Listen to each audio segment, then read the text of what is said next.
toi, la véritable vie. La vie vient de toi, Seigneur, avec qui nous donnons de dominer sur cet éternellement, de régner comme fils et fille du royaume. Nous te bénissons, Seigneur. Merci pour ces temps merveilleux. Je prie que les oreilles de ton peuple s'ouvrent et que la compréhension soit à la hauteur de tous les citoyens du royaume. Nous te prions, Créateur de l'univers.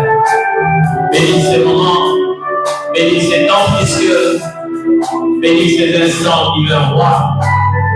Dans le nom puissant de Jésus, c'est de l'Examen.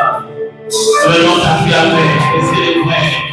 Nous clamons la vie au cœur de Dieu, la propre décision, la vie au cœur de Dieu, je parle la propre décision seule de Dieu. C'est pourquoi nous célébrons la puissance de Dieu, nous célébrons la présence de Madame. Merci Jésus. Merci Jésus. Alléluia. Et l'Éternel Dieu bénit chacun de nous. C'est encore une grâce ce matin. Non seulement que le Seigneur nous a donné la vie, mais il nous a donné une place dans sa présence. Et nous devons en être fiers. Alléluia. C'est lui qui nous a convoqués. Pendant les 4 jours où nous étions ici, nous sommes en train de parler de ce thème. Ils renouvellent leur force comme l'aigle. Un thème tellement profond et qui nous permet de saisir les mystères cachés dans la nature par le Seigneur. Je l'ai dit depuis le début que le Seigneur lui-même a déclaré que la nature ne vous enseigne-t-elle pas? Et lorsque nous plongeons le regard dans la nature,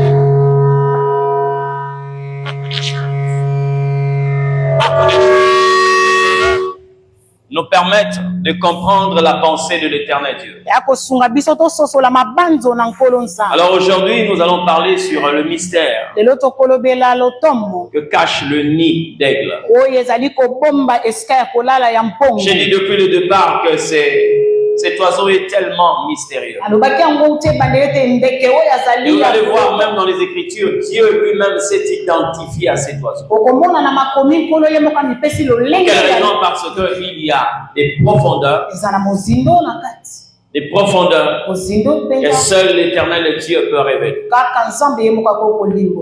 Lorsque vous regardez dans les Écritures, vous vous rendez compte, lui-même le Créateur a eu à placer certaines valeurs dans ses créatures. Dans l'homme, il a placé son image et la possibilité de ressembler à Dieu. Je l'ai déjà parlé ici, la ressemblance signifie la capacité d'agir comme Dieu. Dans le serpent, il a placé la prudence. Dans la colombe, il a placé la simplicité. Dans la fourmi, il a placé la sagesse. C'est comme ça que d'une manière dispersée, le Seigneur parle de certaines qualités. Va vers la fourmi et devient sage. Sois comme le serpent. Simple comme la colombe. Et ici, nous sommes en train de parler de cet oiseau qui cache des vérités et des profondeurs que tout chrétien doit normalement maîtriser. Il est réputé comme le roi de tous ceux qui volent. C'est comme ça que quand vous lisez le livre d'Ézéchiel, vous vous rendez compte que les animaux, on appelle les animaux chapitre 1, qu'on appelle les chérubins chapitre 10, sont en train de représenter les éléments qui dominent chaque règne. La Bible dit que sous le trône de Dieu, il y a 4 êtres. Et chaque être a 4 visages. La face du lion, il représente le roi du monde animal. La face du bœuf, c'est celui qui domine tous ceux qui sont ruminants. La face de l'aigle, L'oiseau le roi qui représente tout ce qui vole. Et la face de l'homme qui représente celui qui domine toute la créature divine. Et de par ces êtres-là, il y a le message que l'Éternel transmet. Ce qui peut être codé pour tout le monde, il doit être codé pour les citoyens du royaume. Pourquoi aujourd'hui nous parlerons d'une autre partie de cet oiseau aussi mystérieux. Le mystère du nid d'aigle. Le mystère du nid d'aigle. J'aimerais que nous puissions lire deux passages de la Bible qui vont nous permettre de comprendre. Chapitre 40, verset 31. Et nous prendrons aussi Deutéronome, chapitre 32, verset 11. J'ai dit bien, pour ceux qui notent, Ésaïe chapitre 40, le verset 31, et le deuxième passage, c'est Deutéronome 32, c'est tout. Lire la parole. Et lui au nom du Seigneur. Rendons grâce à Dieu. Mais ceux qui se confient en l'Éternel renouvellent leur force. Ils prennent le vol comme les aigles. Ils courent et ils ne se lassent point. Ils marchent et ils ne se fatiguent point.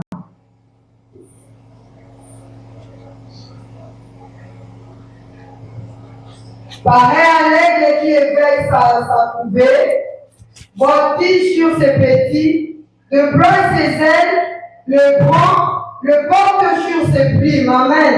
Amen. Nous acclamons la parole du Seigneur. Que l'Éternel Dieu nous bénisse abondamment. J'ai parlé de beaucoup de mystères. De cet enseignement. Mais je le dis, lorsque vous prenez cette espèce d'oiseau, vous allez vous rendre compte qu'il a une vie très particulière. Et la manière dont l'aigle est en train de nous transmettre certaines vérités, il y a plusieurs étapes lorsque nous parlons de la naissance jusqu'à l'âge adulte. Et le vendredi, j'ai beaucoup plus parlé sur le choix du partenaire. Cet enseignement est tellement profond pour les enfants de Dieu. Profond pour les enfants de Dieu. Beaucoup de personnes aujourd'hui ayant des potentialités qui finissent quelquefois par sombrer à cause d'un mauvais choix. Et lorsque vous regardez, vous étudiez cet oiseau, la profondeur de sa sagesse, la capacité d'exercer sa prudence, ne n'est pas tombée sur n'importe quel partenaire. Cela doit nous renseigner. J'ai un chanteur dans la Bible qui a été approché par une femme. Samson. Amen. Ils sont nombreux. Mais lorsque nous recevons un tel enseignement, et ceux qui sont à l'intérieur, prient pour que l'Éternel Dieu amène. Et ceux qui ne sont pas encore entrés, que vous êtes encore engagés, il est l'Éternel Dieu, que vous ne puissiez pas tomber. Les relations toxiques sont comme la carie dentaire. C'est votre dent. Et quand ça s'enflamme, bien aimé, certaines personnes ont trouvé le paradis en étant seuls, mais ils ont trouvé l'enfer quand ils se sont alliés à un partenaire. Ils se sont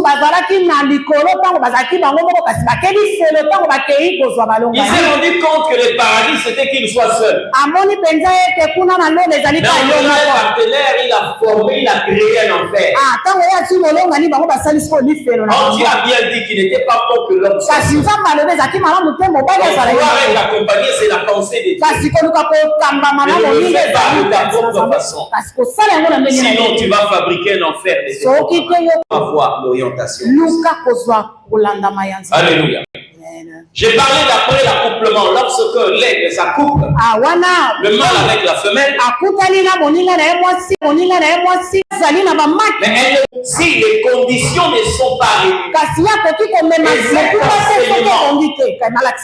doit être une vérité que chacun de nous doit embrasser. L'aigle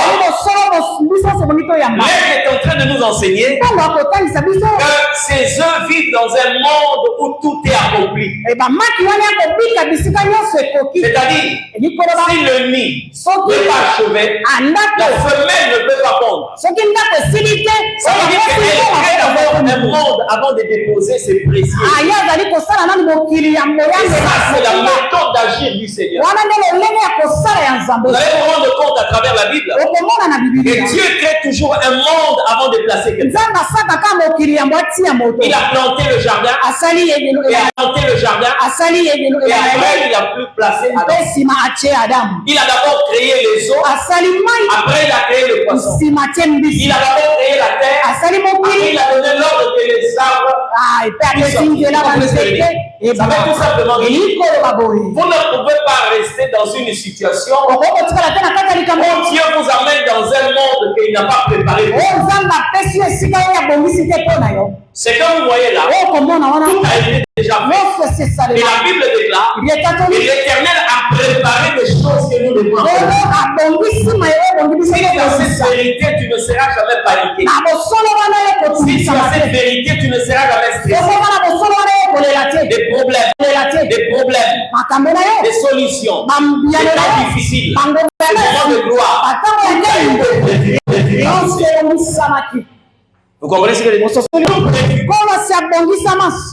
C'est comme ça que le Seigneur à la croix a lâché une phrase qui doit normalement être un lit confortable pour tout enfant de Dieu. Si ce n'est pas pour le monde, mais au moins pour nous. Jésus a dit tout est accompli. Lorsque vous voyez un œuf d'aigle sur le nid, c'est-à-dire cet œuf-là arrive quand tout est accompli. Ça va, non? Donc si vous comprenez la manière dont Dieu fonctionne, même devant une difficulté, quelqu'un sait que l'Éternel avait déjà pris. Et vous devez reconnaître une chose. Selon Dieu, nos solutions datent plus que nos problèmes. C'est-à-dire quand l'Éternel Dieu crée ta destinée. Il sait te mettre en difficulté. Il sait aussi t'ouvrir une porte pour que tu puisses. Alors si tu comprends ce mode opératoire, tu ne vas pas commencer à pleurnicher. Parce que chaque problème devient une occasion de découvrir une solution que tu as déjà. Chaque maladie devient une occasion pour la guérison. Chaque moment de crise financière devient une opportunité de rencontrer le Dieu qui pouvoir.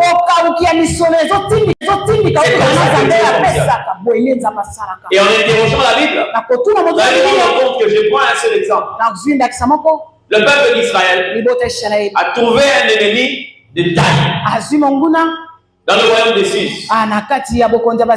C'était un méchant Aman. Ça va, non? Aman. Mais quand il s'est levé contre le peuple juif, il a oublié que l'Éternel avait déjà élevé Esther en tant que reine. Esther est la solution au problème. Et Aman va créer contre le peuple juif. Retiens une seule chose. Les problèmes que nous avons ont déjà des solutions qui datent. Les solutions viennent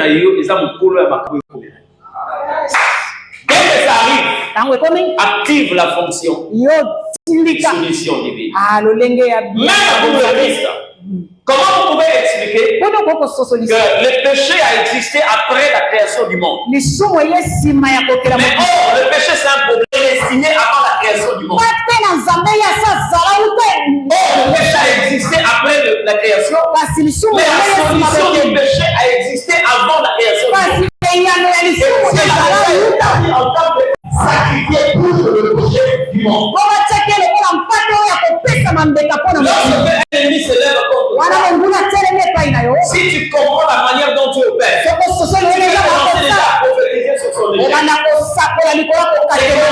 David n'a pas regardé la taille de Goliath.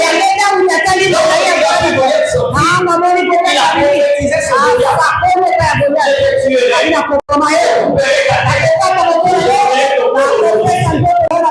Ça montre que quand tu viens devant un homme,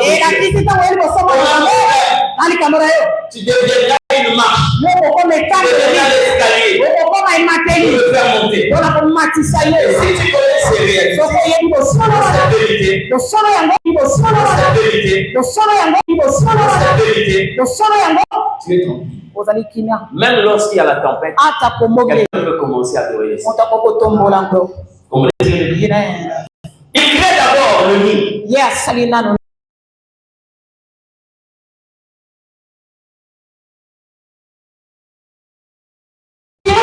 Des hommes humains. Et quand il nous renvoie des hommes humains. Et quand il nous renvoie dans la nature, est-ce que la nature nous enseigne? J'ai parlé de la manière dont le nid est conçu. Il n'y a pas que la femelle. Parmi les rares oiseaux, le nid est conçu par le mâle et la femelle. Donc, ceux qui ont été là, c'est une bonne continuité. Et que vous voyez là, tellement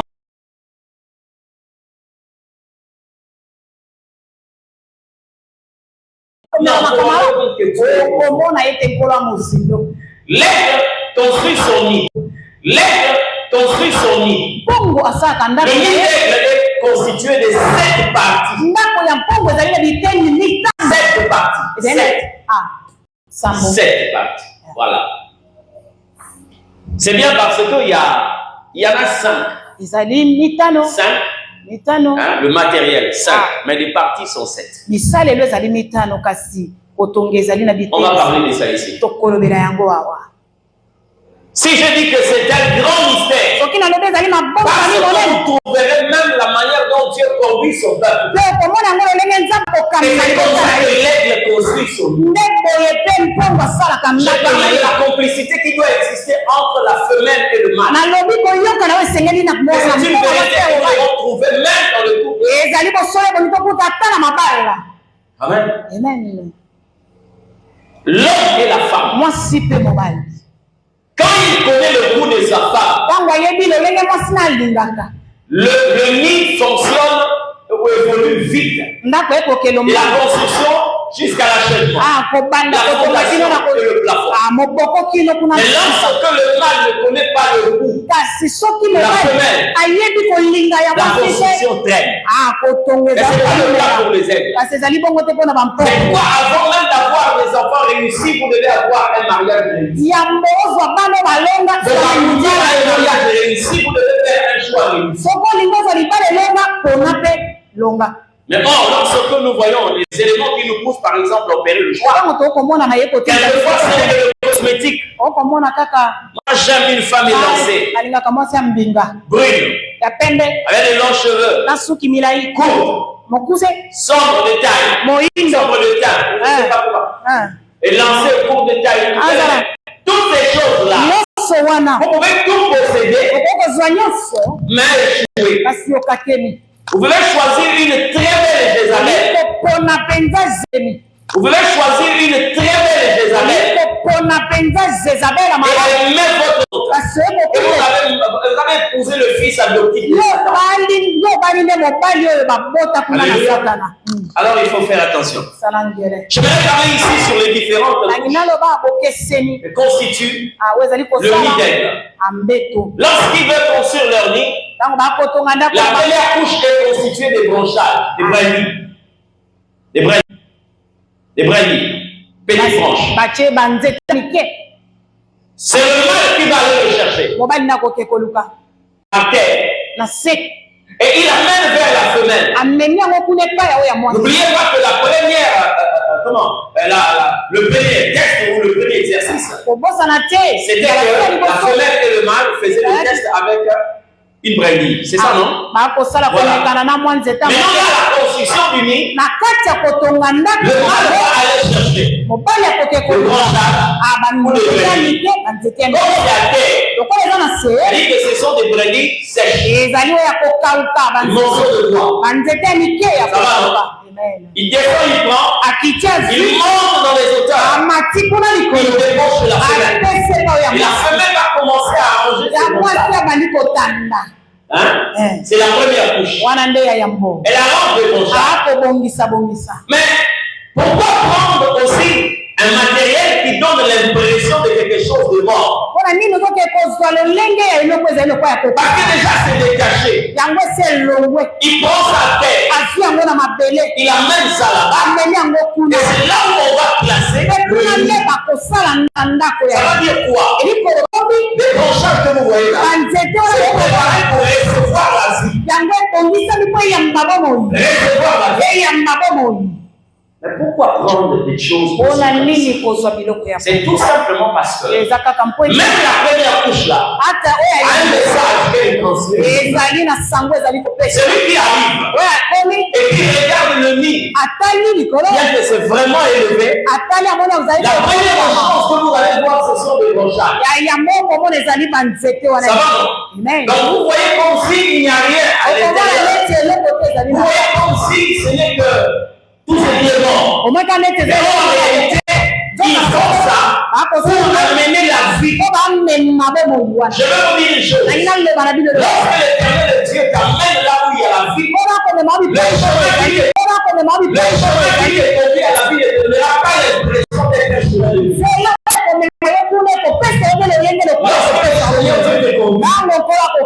Tu dois voir cette information. C'est pourquoi la Bible est en train de dire le royaume des cieux ne vient pas de manière à frapper le regard. Il pouvait voir que la gloire de Jésus cachait la gloire.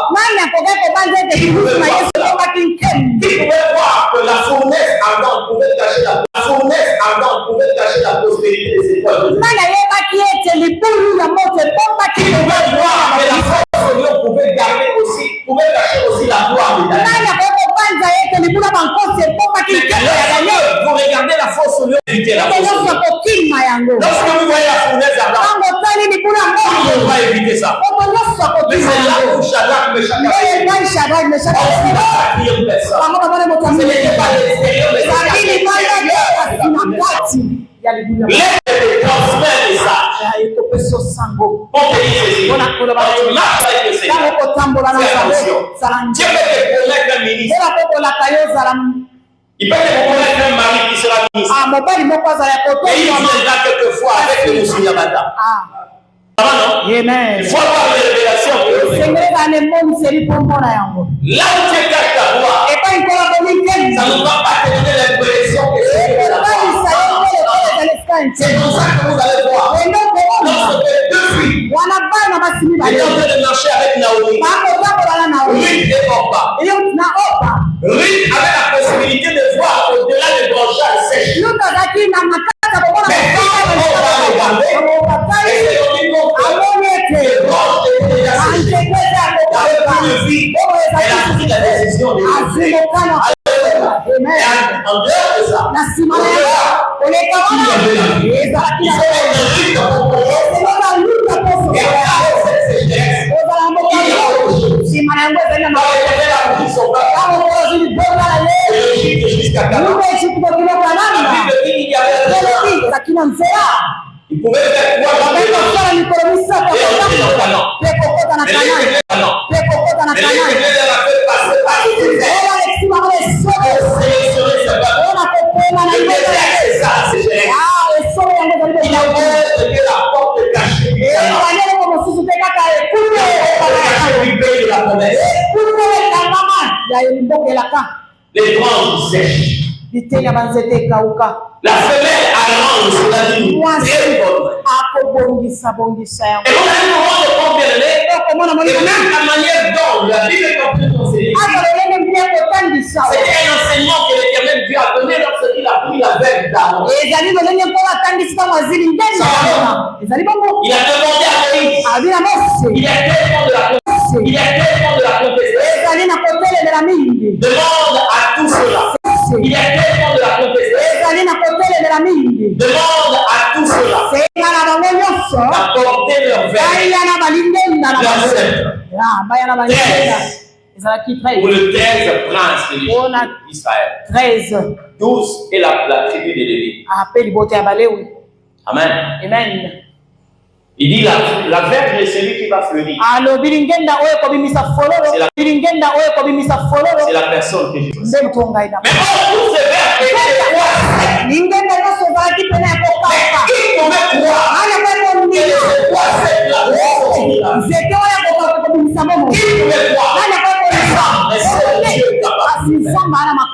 Alléluia. Quand vous regardez la verge d'Aaron, il était de la tribu de Lévi. Or, même le lui-même, il est gonflé un message. Les filles de représentants. Et tous ceux qui ont été maudits et bénis par Dieu.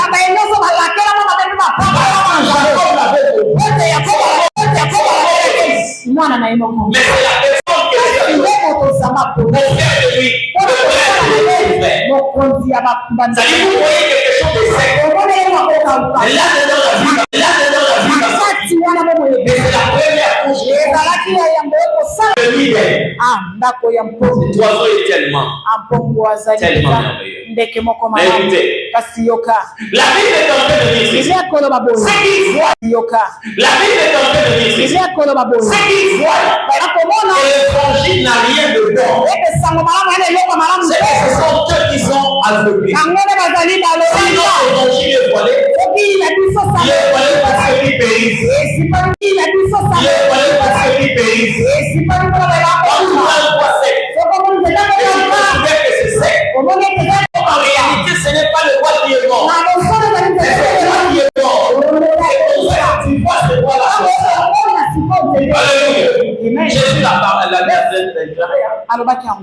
quand il nous appelait les bois secs. Si à moi, ces choses arrivent, moi qui suis un bois vert, qui est des bois secs. Mais l'importance d'un bois sec, c'est de recevoir l'esprit de vie. C'est pourquoi lorsque vous regardez les gens, ils n'ont rien d'extraordinaire.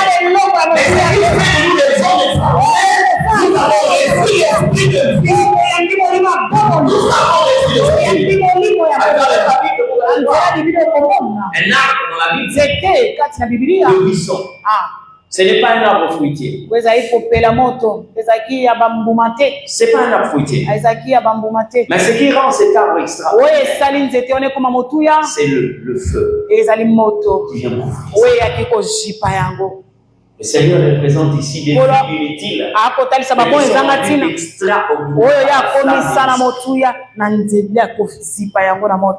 Quand il constitue la première couche, la deuxième, il va ramasser des chiffons. Des chiffons. Amen. Il prend les chiffons, il met dessus. Lorsqu'il place les chiffons comme deuxième couche, c'est pour empêcher la lumière de traverser. C'est-à-dire, même si quelqu'un commence à vouloir regarder à travers les branches, pour voir ce qui est de l'autre côté, il y a un voile qui empêche cela. Alléluia. C'est pour ça que vous pouvez entrer même dans le tabernacle. Mais l'Éternel lui-même n'a pas permis que le sanctuaire soit libre. Les sanctuaires sont ouverts. Vous allez demander qu'on puisse se placer. Pour savoir ce qui se passe. Alléluia. Il prend les chiffons. Il passe c'est-à-dire qu'on te laisse regarder seulement ce que tu vois. Tu n'as aucun mystère à baisser. C'est pour ça que je dis ceci. Dieu, en tant que il n'a pas permis à tout le monde de faire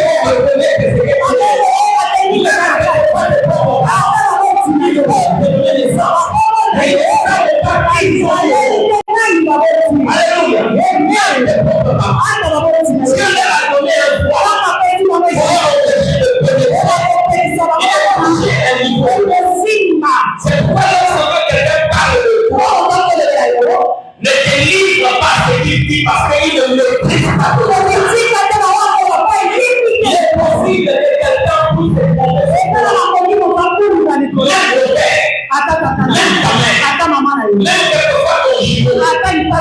Vous êtes sortis ensemble. Il n'y a pas la possibilité de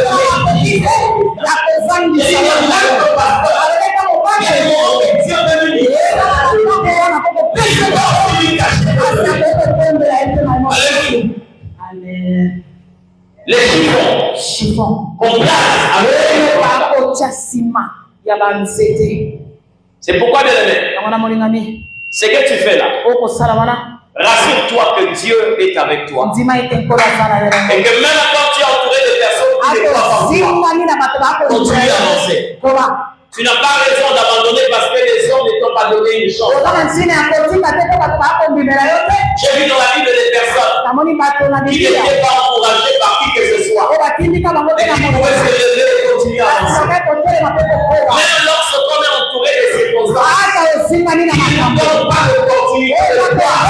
Mais aussi longtemps que l'Éternel demeure le seul qui continuera à croire. La Bible a dit ceci. Lorsqu'un homme vit, aussi longtemps qu'il n'est pas encore mort, il ne faut pas mettre un peu dans sa vie. Et moi je vous dis, un enfant de Dieu, même quand il est mort, ne met pas un point. Parce que c'est lui qui l'a fait. Il doit pouvoir commencer. Alléluia. Reconnaissez seulement que l'Éternel Dieu a placé le phare. Des chiffons pour que les gens contemplent ces gens. C'est qui sont dans le monde. Tu diras à quelqu'un, c'est que tu as prévu que tu vois. Arrête-toi là. Hein? Arrête-toi là. Je te livre un conseil. Ne te révèle jamais à celui que Dieu n'a pas révélé. Ça va, non? Celui qui possède la révélation. Livre-toi à cette personne. Mais celui qui le maîtrise, laisse-le comme ça. C'est comme ça que quand Joseph est arrivé en Égypte, il n'a jamais dit à qui que ce soit que j'avais laissé un sort. Que les étoiles, que la nuit se conservaient. Les anges gèrent se conserver. Il était tranquille. Il se vivait comme un simple loup. Tout le monde a vu. C'est que l'Éternel était avec lui. Vous savez qu'il y a des gens qui meurent parce que vous êtes dans la couveuse et vous voulez faire comprendre aux gens que vous êtes une étoile. Un pays comme le nôtre là. Hein?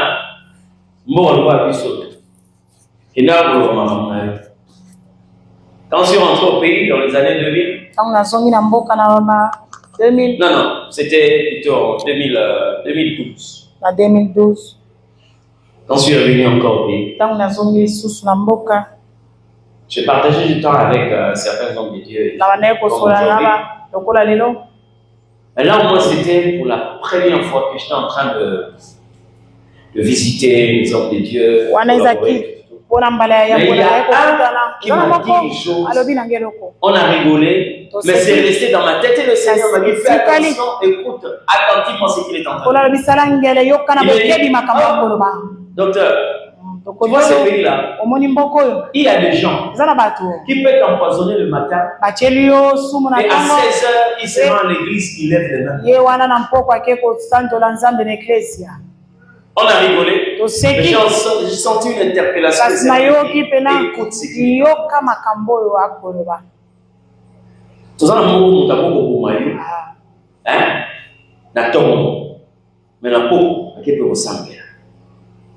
il est en train de prêcher ici. C'est comme ça que vous voyez aujourd'hui les empoisonnements. Pas le plat.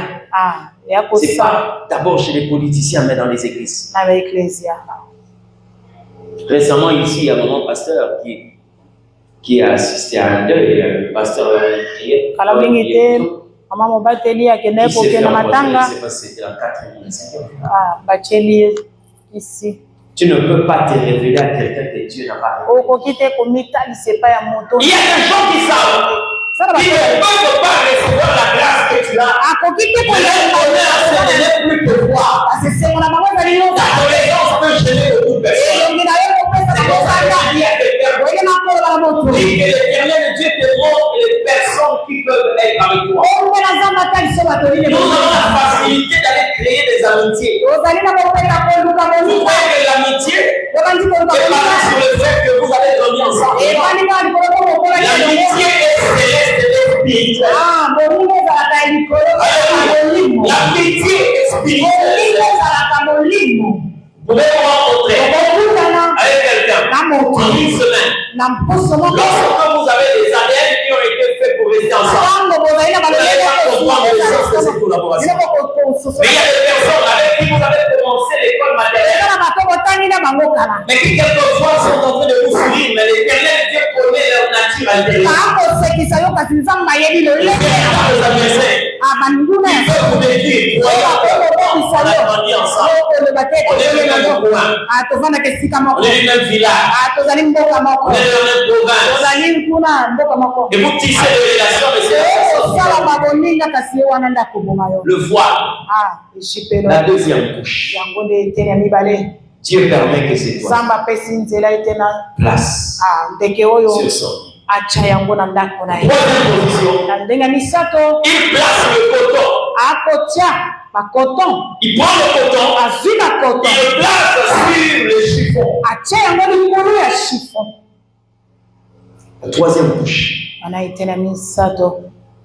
Il place. Alors vous savez très bien que le coton a un aspect ou une particularité de réchauffer. Premièrement,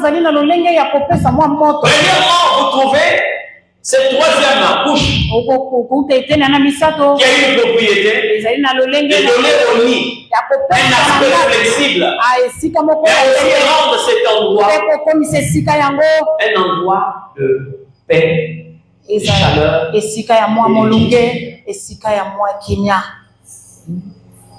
la troisième couche. Ça va, non? Parce que le coton chauffe. Ça renvoie la chaleur. Mais comment les oiseaux peuvent avoir une telle comme étant la troisième. Vous savez quoi? Ce n'est pas un ennemi qui construit le nid. Et ce sont les parents. Nous trouvons Dieu lui-même. Troisième couche. Place le coton. Là encore, vous vous rendez compte que le nid est confortable. Là, c'est bon. En tout cas, c'est bon. C'est bon. Quand il fait ça, après, il va prendre les épines. Dis après moi les épines. Prends les épines. C'est son nid, hein? Il prend les épines. Il va le placer. Mais est-ce qu'il ne sait pas qu'il va mettre, il va placer ces petits-là? Je vous parle de la manière dont Dieu, quelquefois, conçoit certaines choses. C'est pourquoi, en tant qu'enfant de Dieu, quand tu es en face d'une situation, ne sois pas pressé de commencer à attaquer le diable. Dieu peut être l'auteur de certaines épreuves que tu Dieu peut être l'auteur aussi. C'est pour un but bien précis. C'est pas pour te détruire, mais pour lorsqu'il place, quand il place le coton, j'ai parlé de... Non. Qu'est-ce que j'ai déjà inversé? Un point. Lorsqu'il met les chiffons, il va mettre les épines. Hein? Comme troisième couche, les épines. Or, les épines, en fait, c'est quelque chose qui nous met tellement mal à l'aise. Qui peut accepter? Qu'on puisse prendre les épines et placer sur lui. D'accord? Mais l'aigle, Prends les épines. C'est pas un ennemi. Est-ce que quelqu'un a entendu Dieu dire dans sa parole que je vais frapper comme on frappe un ennemi? Elle a dit ça. C'est un devoir à toi qui n'aime pas lire la Bible. Il dit, je t'ai frappé comme on frappe un ennemi. Dieu, pour nous exposer au monde, il nous traite comme un habit qu'on vient de laver et qu'on ne peut jamais mettre sur le séchoir. Comment vous pouvez expliquer que Dieu puisse faire traverser à son Fils, le Christ, de telles épreuves? Mais pourtant, il a déclaré, celui-ci est mon Fils, en qui j'ai mis toute ma grâce. Vous savez que Jésus a connu la faim. Jésus a connu les fausses accusations. Jésus a connu le rejet. Jésus a connu la douleur. J'ai lu dans la Bible de Matthieu, jusque dans les Actes des Apôtres. Je n'ai jamais vu quelque part là où Jésus a rigolé. Jamais là où on a dit que non, Jésus se mettait à rire. Il chantait, il dormait, il mangeait. Mais je dis là où la Bible dit que Jésus pleura. Ça veut dire que c'est quelqu'un qui a eu à faire face à certaines situations qui pouvaient aussi enterrer sa joie. Mais c'était Dieu en personne. Lorsqu'il le place, les épines, corrigez ça, la quatrième couche, c'est là qu'il vient placer quoi? Les cotons. Le coton. La particularité, c'est de réchauffer et de rendre le lit un endroit reposant. C'est comme une éponge. Mais laisse le place là. Les cotons dans son lit comme matériel de construction. Cinquième, il prend encore des chiffons. Ça va, non? Amen. Il prend des chiffons, il place encore les chiffons au-dessus des cotons. Ramasse encore.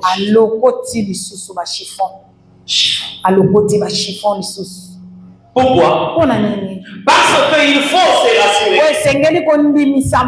que les épines, les fous des épines, ne soient pas seulement maîtrisés par les cotons.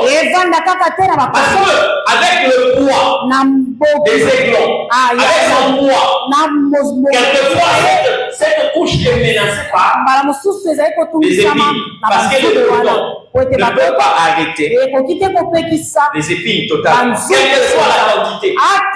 Mais quelquefois, il y a toujours des coups qui s'échappent. Et c'est en ce net moment-là, il prend encore les chiffons, il ne ramasse pas ça. Les cotons. Là, il se rend compte et les épines ne peuvent pas traverser cette bouche. Ça va, non? Quand il finit, il prend la paille. La paille, la paille. Si vous voyez un aigle, venez avec la paille dans son bec, sachez-le bien déjà, il a atteint la 6e couche. Ça va, non?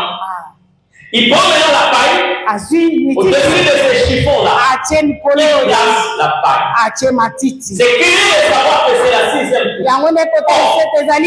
Non seulement que c'est une 6e couche, mais il y a un message. Lorsque ces pailles-là étaient attachées à la racine, c'était de couleur verte.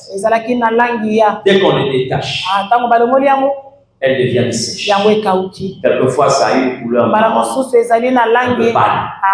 C'est le message qui te dit, voici la vie. Hein? Aussi longtemps que tu te déconnectes à la source, tu vas perdre ta qualité. Et pourquoi la 6e couche? Parce que c'est un message à l'homme est le seul être que Dieu a créé le 6e. Alléluia. Pour que tu gardes ta nature, il faut t'attacher à la source. Mais quand tu te rétractes ou tu te déconnectes de la source, tu peux garder la forme. Tu peux la vie. Lorsque Adam s'est détaché de la source, c'est lui qui vivait dans le bilan, dans le bonheur, et les chasseurs du jardin. On commençait à parler de certaines choses qu'on ne pouvait pas parler avant. Maladie, douleur atroce, souffrance, sueur de foi. C'est les choses que Adam n'avait jamais vues. Mais cette vie-là commence à faire attention dans la vie. Parce que Dieu veut détacher. Quand vous voyez la 6e couche qui constitue les millénaires, et ce matin-là, tu es en train de parler avec moi. C'est que tu es devenu là. N'accuse pas d'abord les sorciers. Vois très bien si tu en vois. Or, si tu t'es déconnecté, voilà la conséquence aujourd'hui. Amen. Lorsque la paille se détache de sa source, je dis bien, même le bestiole commence à marcher dessus. D'accord? Les hommes peuvent fouler ou bien, mais quelque chose qui était dans les autres. C'est comme ça que dans ta vie aujourd'hui, tout le monde passe par là. Les femmes de nuit te dérangent d'une drôle de façon. Tu es devenu la risée de tout le monde. Les maris de nuit, ils jouent avec toi comme ils veulent. Le petit sorcier peut menacer de t'étrangler. Tu te réveilles comme le monde. Les gens se réveillent. Non. Toi, c'est seulement un quoi? Ne touchez pas. Je l'ai dit ici le vendredi. Le point de l'Éternel, ce n'est pas celui qui se tient debout. Le point, ce n'est pas le pasteur. Le point, c'est celui qui fait ce que Dieu a demandé. Vous pouvez être pasteur. Mais si vous êtes déjà déconnecté de la source, parce qu'il y a des gens aujourd'hui qui parlent de Dieu, mais que Dieu est en train de chercher. Comme Dieu dit, il y a des gens qui parlent de Dieu, mais Dieu est en train de le chercher. Parce qu'ils ne sont plus dans la présence de Dieu. Ils ont gardé la Bible, mais ils ont perdu la présence de Dieu. Ils ont gardé une place dans l'église, mais ils ont perdu leur place dans la présence de Dieu. Ça fait longtemps qu'ils ont accédé au conseil. Mais nous parlons de Dieu. Amen. Il place la paille. La 6e couche. Après, il prend les cotons. Il place encore. Quand vous regardez ces livres, il y a 7 parties. Mais il y a 5 choses. Parce que vous trouvez les chiffons qui prennent les endroits. Et vous trouvez les cotons qui prennent aussi. C'est comme ça que je dis. C'est qu'il y a 5. Ça va. La femelle va placer le couple, va placer les cotons en 7e couche. Et c'est là où on va poser les œufs. C'est là où les aiglons ont commencé à vivre. On pose les cotons. Pourquoi? En dernier ressort, parce que le coton a la possibilité de réchauffer. Dès que les œufs sont posés, il faut qu'il y ait un matériel qui ne travaille pas contrairement à ce que la mère ou encore le père ou la mère est en train de poser. Quand la mère vient couvrir les œufs, la chaleur qu'elle envoie, le coton aussi renvoie la chaleur. C'est-à-dire que l'œuf à son entier est en train de bénéficier d'une même chaleur. Tu n'as pas besoin de dire parce que le matériel qu'on a mis dessus, la chaleur est envoyée. Regardez un pied.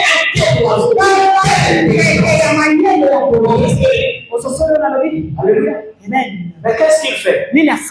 Lorsqu'il finit de poser ses œufs, il va couvrir les œufs jusqu'à l'éclosion. Dès que les œufs vont éclore, c'est le premier terrain.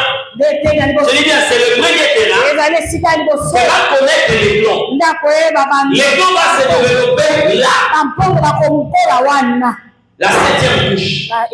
C'est cette première couche-là. La 7e en montant, mais la première quand tu veux descendre. La première. C'est cette couche-là qui reçoit le premier sang de sa vie. C'est quand le mange et la chair. Une chair saignante. Les premières couches de sang tombent sur les coteaux. Et c'est là qu'il mange. Il mange jusqu'à voir la santé commence à se développer. Écoute-moi très bien. Si tu as quelqu'un qui est en train de somnoler, dis-lui, yo pas mon mal.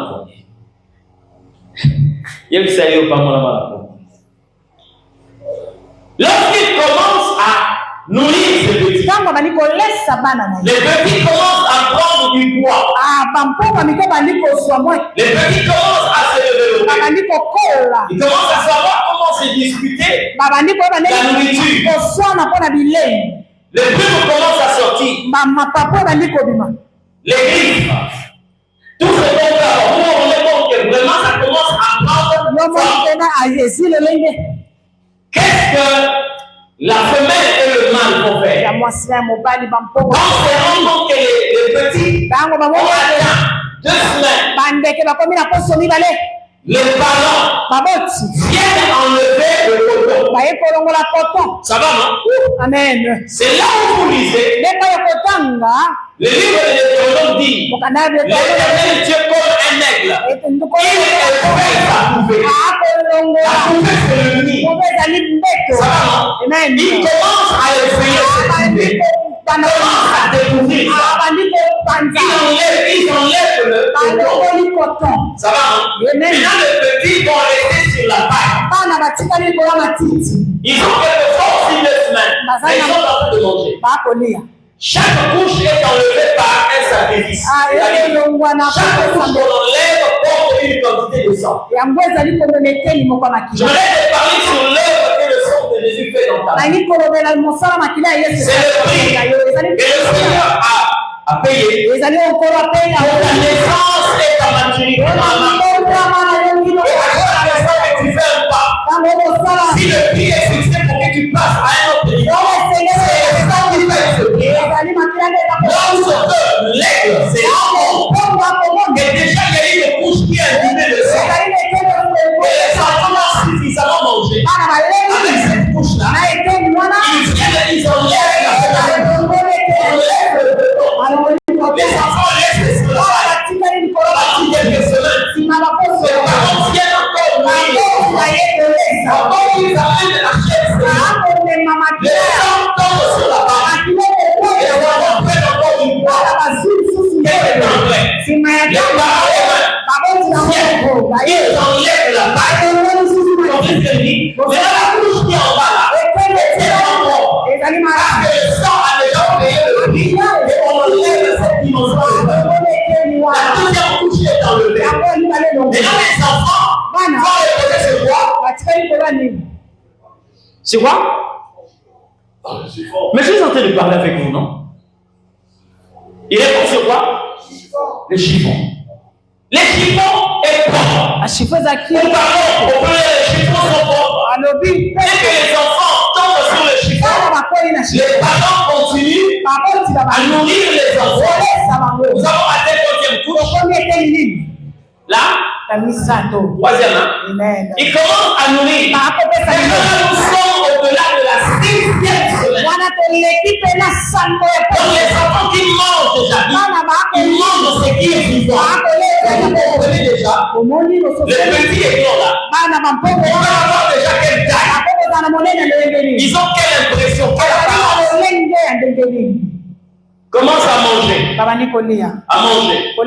Papa amène la nourriture. Maman met la nourriture. Et les deux aussi, quelquefois, sont dans les alentours pour surveiller les prédateurs. Pour surveiller les petits. Protéger les petits. La nourriture est là. Lorsqu'ils se rendent compte et les enfants ont vraiment pris du poids, ils reviennent aussi, ils enlèvent quoi? Les chiffons. Quand ils enlèvent les chiffons, en bas là il y avait quoi? Il y avait, non, en bas il y avait le coton. Ça va non? En bas il y avait le coton. On a placé les chiffons, c'était pour essayer d'étouffer les poux, les épines. Ça va? Parce que le coton en lui-même ne peut pas contenir les épines. C'est comme ça qu'on a placé les chiffons. Or, déjà le poids des enfants, et le poids de ces petits-là, quand ils sont déjà gros, le poids, lorsqu'ils sont sur les chiffons, ils vont commencer à sentir un tout petit peu les épines. Ça va non? Maintenant, qu'est-ce que les parents font à ce niveau-là? Le mâle et la femelle commencent maintenant à pousser le petit. Vous allez commencer à essayer. Et les petits sont tellement créatifs parce qu'ils n'ont jamais affronté les ailes. Et qu'est-ce que les parents? Ils commencent à pousser le petit. Ils poussent le petit. Descendez. Et quand le petit perd les pieds, commence à tomber. Et là maintenant, la il est fort sur ses ailes. Il va suivre les glands. Pendant que les glands sont en train de se débattre pour savoir comment suivre ses ailes. Et à côté de toi, les parents sont là en train de les surveiller. Sans se rendre compte, il n'y a pas la force de les passe par le dessus. Il le prend ici. Il le monte et il est là. Quand il est là, il est sauvé. Il est sauvé que la hauteur, il est descendu pas. En dessous de la hauteur et que l'enfant arrive à ce niveau-là, le ballon vient en dessous de lui, il le remonte là dans les hauteurs. C'est là où vous pouvez dire, je ne permettais pas. Et vous êtes dans le quand vous êtes là, il ne permet pas de main.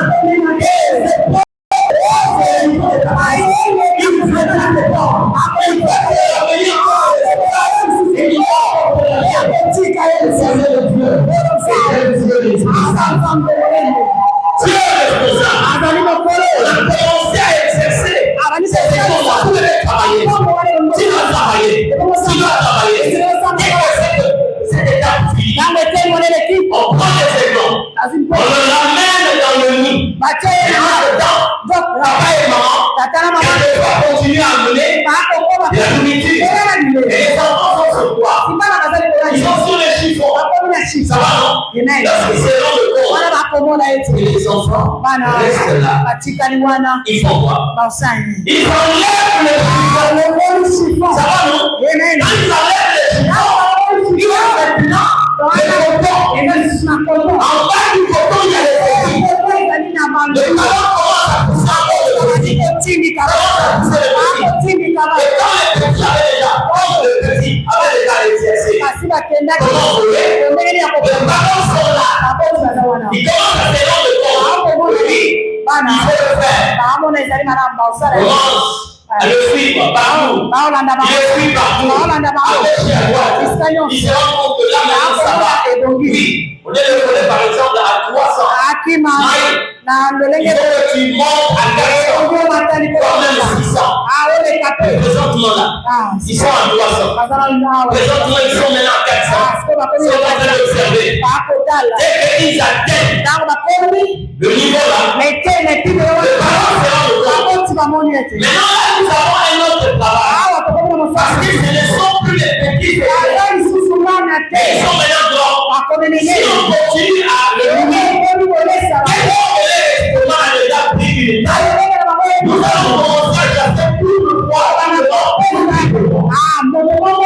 Ça, c'est un grand travail. Maintenant, nous allons nous d'abord nous nourrir. Et nous allons leur nourrir avec un estomac qui avoisine notre cas, qu'est-ce qu'il faut faire? Les parents rentrent au lit. Ils enlèvent le coton. Quand ils enlèvent le coton, ils découpent maintenant les équipes. Quand les équipes vont partir pour aller apprendre la chasse avec les parents, alors ils ont la mentalité. Ils sont le chemin.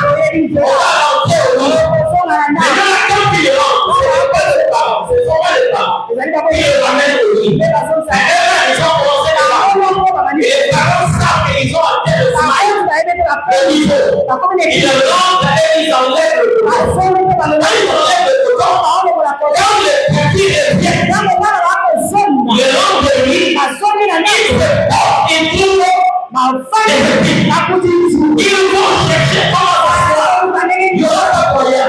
Parce que les esprits vont piger. De la vie de tout le monde bien. Lorsque tu nous vois que c'est comme ça, les petits commencent à chercher un autre endroit. Là où ils peuvent aller passer la nuit. Et c'est fini avec le les pouvoirs de bien. Parce que tu montes, les esprits, c'est un pouvoir de l'autre. Les femmes de descend. Les esprits, c'est la foi de l'autre. Ça veut dire quoi? Il y a un Dieu de jamais. Lumière sur le coton, le côté spirituel. Expressé. Tu traverses les couches. Lorsque tu atteins la cinquième couche, le chiffre 5, c'est le chiffre unitaire. La Bible dit ceci. Il a fait de nous un royaume de sacrifices. Et que tu atteins cette couche-là, Dieu te dit, tu as maintenant l'âge de Dieu. C'est là où tu as trouvé la dimension. Et nous sommes à notre place. Même pas on va prier. Qu'est-ce qu'il arrive à ce niveau-là? Il dit au Seigneur, vous avez la possibilité de partir et de travailler pour le monde. Vous allez voir une catégorie de personnes. Et il a juste comme Dieu. Et que Dieu a dit, comme le Père m'a envoyé, moi aussi je vous envoie. De la même manière que Dieu t'a envoyé, de la même manière que Dieu tu ne vas pas regretter la personne qui est parce qu'il a envoyé son esprit. Il est devenu une personne qui va agir comme lui. Qui va gérer comme lui. Qui va le faire comme lui. Qui va parler comme lui. Alléluia. Dieu t'a mis en le bras. Il est moment de le voir. Il crée des conditions. Il ne reste plus la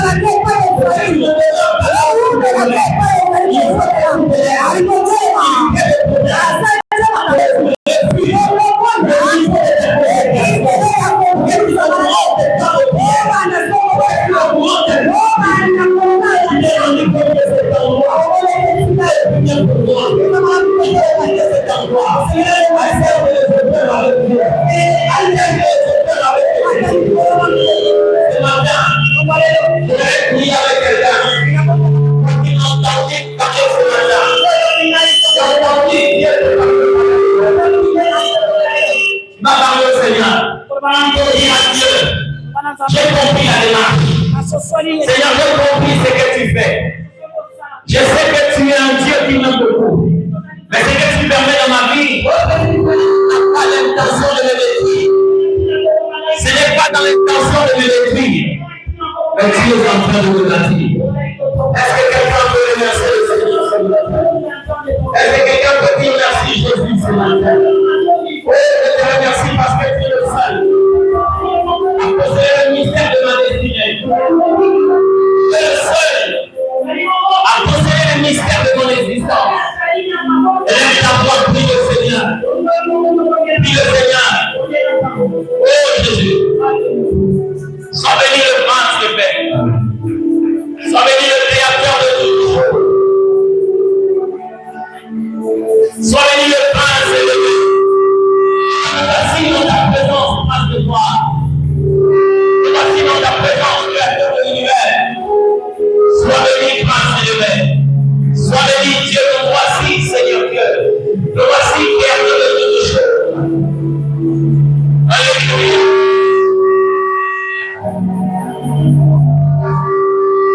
Voici le sang d'Israël.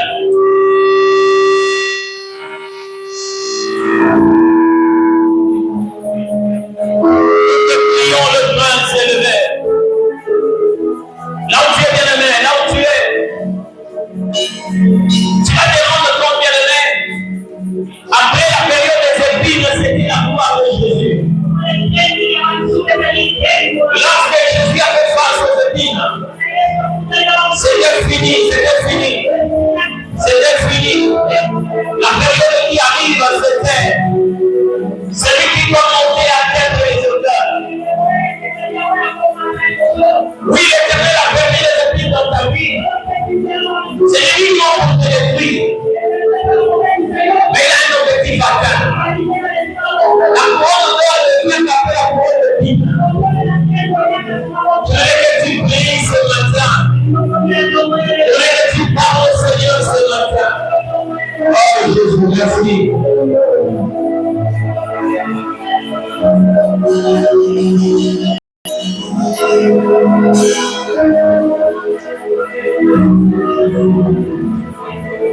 Le puissant sauveur,